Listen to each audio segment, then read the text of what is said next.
네, 안녕하세요. 무드있게 무드있게 팀 발표 시작하도록 하겠습니다. 저는 발표를 맡은 팀장 공도웅입니다. 네, 목차부터 소개해드리겠습니다. 먼저 저희 팀에 대한 간단한 소개를 드린 뒤에 어떠한 배경으로 해당 모델을 디벨롭해보고자 했는지 설명해드리겠습니다. 그리고 본격적으로 저희 비즈니스 모델의 핵심인 최적 경로 모델 구현 과정에 대해서 설명드리고 최종적으로는 해당 BME 서비스를 어떻게 구체화할 것인지 말씀드리겠습니다. 먼저 팀원 소개입니다. 저희 팀은 저와 최경석 팀원이 모델링 구현을 맡았고 박민규 팀원이 데이터 가공 및 분석을 담당했습니다. 그리고 이준복, 이영우 팀원이 BM 개발 및 구체화를 진행했습니다. 저희 팀의 모델은 택시 산업 전반의 수요와 공급이 상당히 불균형한 상황이라는 사회적 문제를 인식하며 시작했습니다. 코로나를 거치며 2018년에 비해 20년에는 전국 택시 기사 수가 3만 명 감소하는 등 공급에서의 문제가 있었습니다. 하지만 오히려 택시 호출 건수는 코로나 규제 완화에 따라 급격하게 증가하였고 올해 4월의 경우 2020년 동기 대비 4배 이상 증가하였습니다. 심지어 이러한 택시 수요 공급 불균형 문제는 심야 시간대, 특히 서울의 야간 시간대에 더욱 심각합니다. 먼저 공급 측면에서는 택시 기사들이 전체적인 고령화에 따라 심야 운행을 기피하는 모습을 보여주고 있습니다. 서울시의 경우 전체 택시 기사 중 47%가 65세 이상인 상황입니다. 또한 심야 시간의 경우 거의 과반수의 서울 택시가 시외인 경기도에 위치하는 택시 공동화 현상이 벌어지고 있습니다. 그러나 심야 시간대의 택시 호출 건수는 매번 출근 시간대와 더불어 하루 중 가장 높은 수치를 기록하고 있습니다. 하지만 이러한 과정에서 서울시가 현재 추진하고 있는 것은 택시 요금 인상안을 통한 공급의 확대입니다.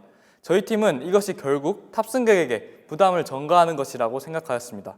그러한 와중에 최근 40년 만에 부활한 택시 합승에서의 기회 요인을 포착했고 심야 시간대의 수요 공급 문제를 해결할 수 있는 새로운 모빌리티 서비스를 구현할 수 있겠다라고 생각했습니다. 저희가 제안하고자 하는 새로운 형태의 모빌리티 서비스는 U모드, 일명 Urban Mobility on Demand의 약자로 도심 수요 응답형 모빌리티를 뜻합니다. 교통시설이 매우 미비한 겨고지에서 운행하는 모드라는 개념이 야간의 도심에도 적용될 수 있다고 판단하여 모드에 Urban을 붙여 U모드라는 새로운 개념을 구상하였습니다.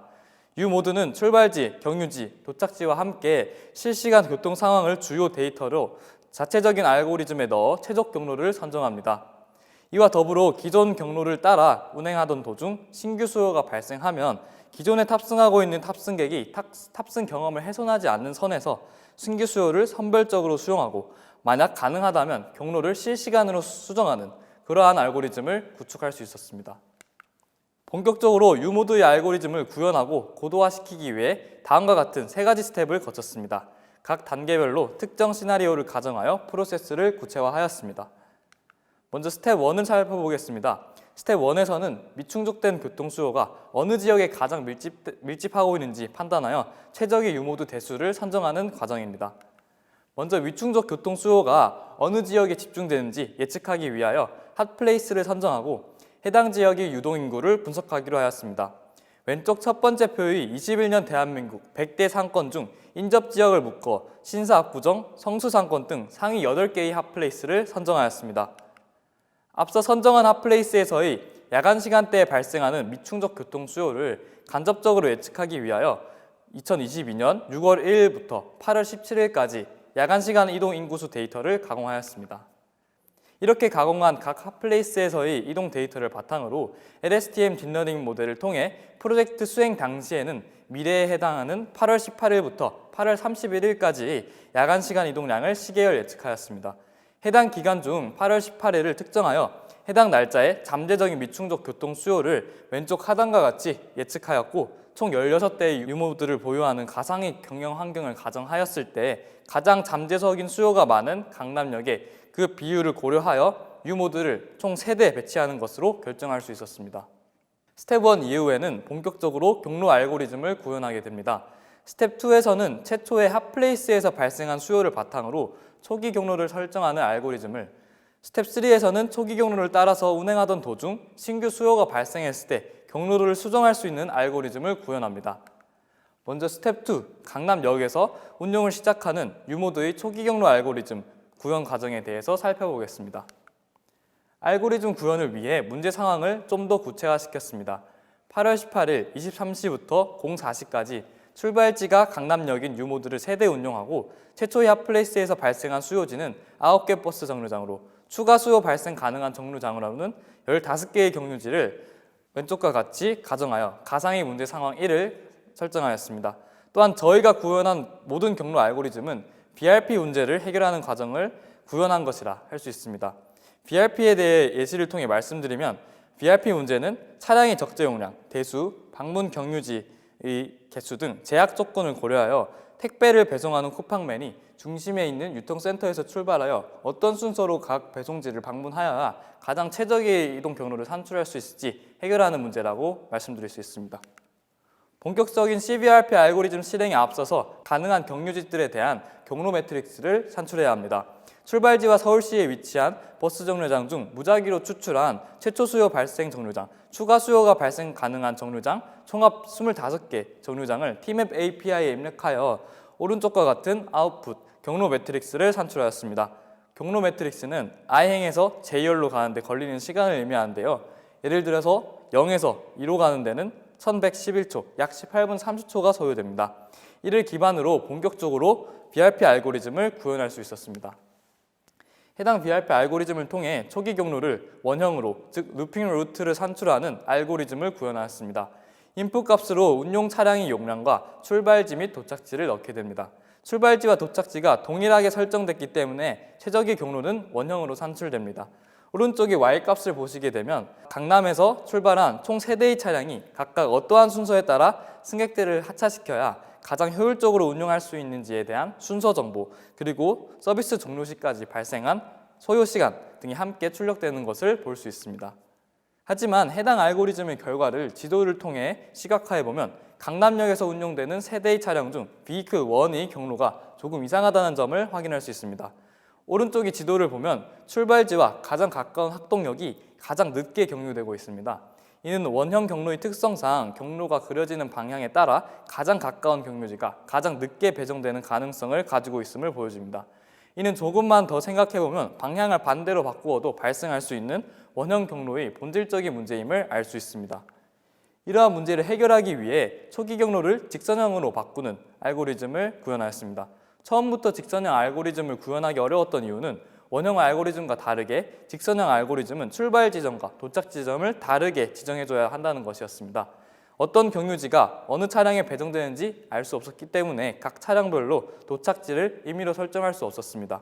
하지만 원형 경로의 알고리즘의 결과가 왼쪽 상단 첫 번째 그림과 같이 각 경유지들을 그룹핑하고 있다는 것을 발견할 수 있었고, 이를 활용하여 각 그룹별로 출발지인 강남역에서 가장 먼 경유지를 도착지로 선정하여 직선형 알고리즘을 구현할 수 있었습니다. 초기 경로 알고리즘을 개선한 결과입니다. 원형 경로는 출발지와 가장 가까운 학동역을 가장 나중에 방문하지만 직선 경로는 가까운 학동역 다음으로 안암 오거리를 경유하는 것을 볼 수 있습니다. 총 서비스 소요 시간 또한 약 48분에서 28분으로 단축되었습니다. 스텝 3에서는 스텝 2에서 도출한 초기 경로를 따라서 이동하던 도중 발생한 신규 수요가 수용 가능한지 여부를 판단하고 가능하다면 경로를 실시간으로 수정하는 알고리즘을 구현합니다.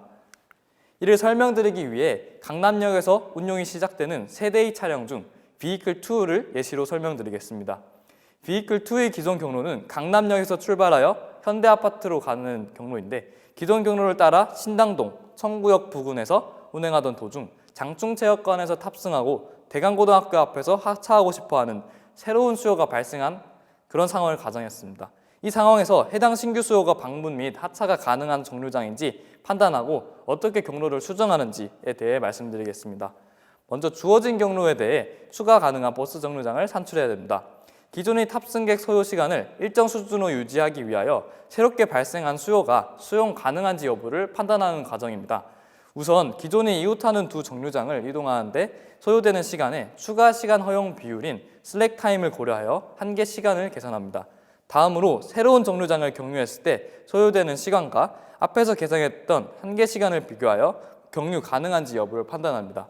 왼쪽 그림에서 N1 정류장을 경유했을 때의 시간인 TN1이 한계 시간보다 크기 때문에 경유가 불가능하다라는 판단을 내릴 수 있고, 반면 N2 경로장의 경우 한계 시간보다 소요 시간이 적게 걸리기 때문에 경유가 가능하다라는 판단을 내릴 수 있습니다.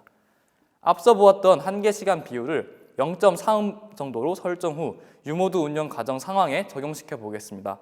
우선 신당동 청구역에서 동묘 앞 역으로 가는데 15분이 소요되는데 이에 한계 시간 비율 0.3을 고려하여 19.5분을 한계 시간으로 설정할 수 있었습니다.